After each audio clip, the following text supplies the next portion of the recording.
Head coach Mike Brey joining us here courtside, brought to you by Gatorade. And coach, in our pregame show, I asked if you were worried about the shooting, and you said no, I know it's going to come. Well, it certainly did tonight. 51% from the floor, 48% from three. Your best offensive night of the year. Yeah, I'm hoping we found a little bit of a rhythm because, you know, how we played there is really how we practiced offensively. Our numbers are a little more like that than what we've been doing.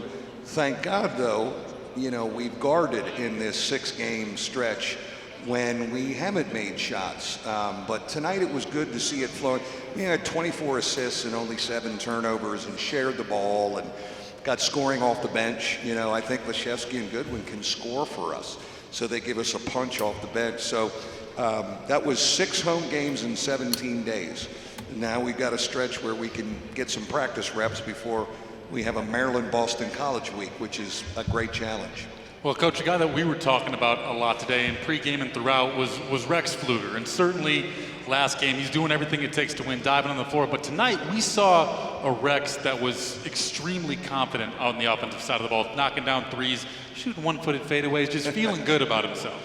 He is, the man is just a winner. And we saw the other night him making every big play as he's done throughout his career, mostly on the defensive end.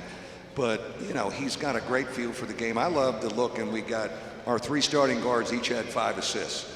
5-5-5. If you look down, they all shared the ball. But, you know, Rex can score, and he knows how to play, and he's a fearless guy. And, you know, I thought we played the right way offensively, just moved it and shared it.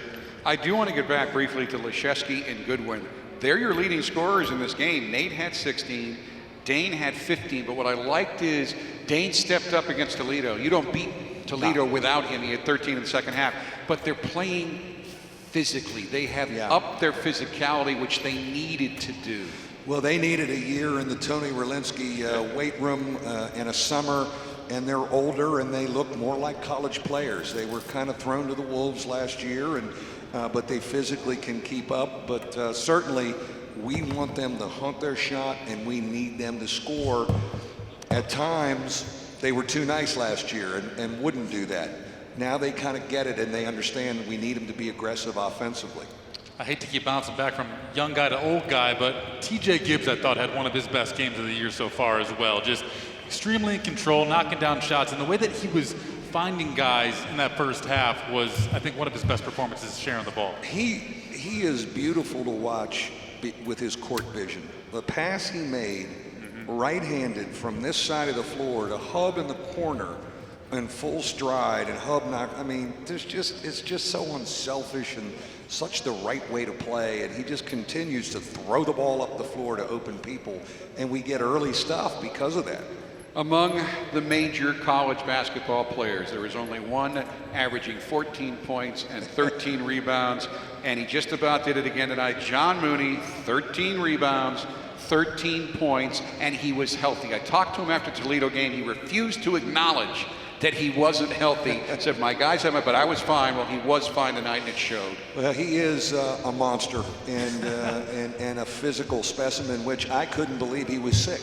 I've never seen him under the weather, and he tried to go that night and left, and still wasn't very good the other night. As you said, he was still hurting, but he's back. And, you know, a Pfluger, Gibbs, Mooney, senior men experience, that always gives us a chance, and we're going to need it in College Park, Maryland next Wednesday. That is a sign of respect, I think, for your program. You only won 3 games in the conference last year. Some thought, well, not everybody gets in the tournament. Not only are you in it, but they are sending you to play the 5th-ranked team in the country on their home floor. So having this little gap, I guess, is helpful. What do you work on to head into that? And I hate to say it, but probably a more important game on Saturday because it's a conference opponent. Yeah, there's no question. It's a big week for us. I like the fact that we have some reps. This group has such great ownership of itself. I told them, because tomorrow we have to use as an off day, I want you to email me. You have an assignment, even though there's no class, what you think we need to work on. Pfluger said free throws, coach. So he's right about that, but there's some other things we can get reps on.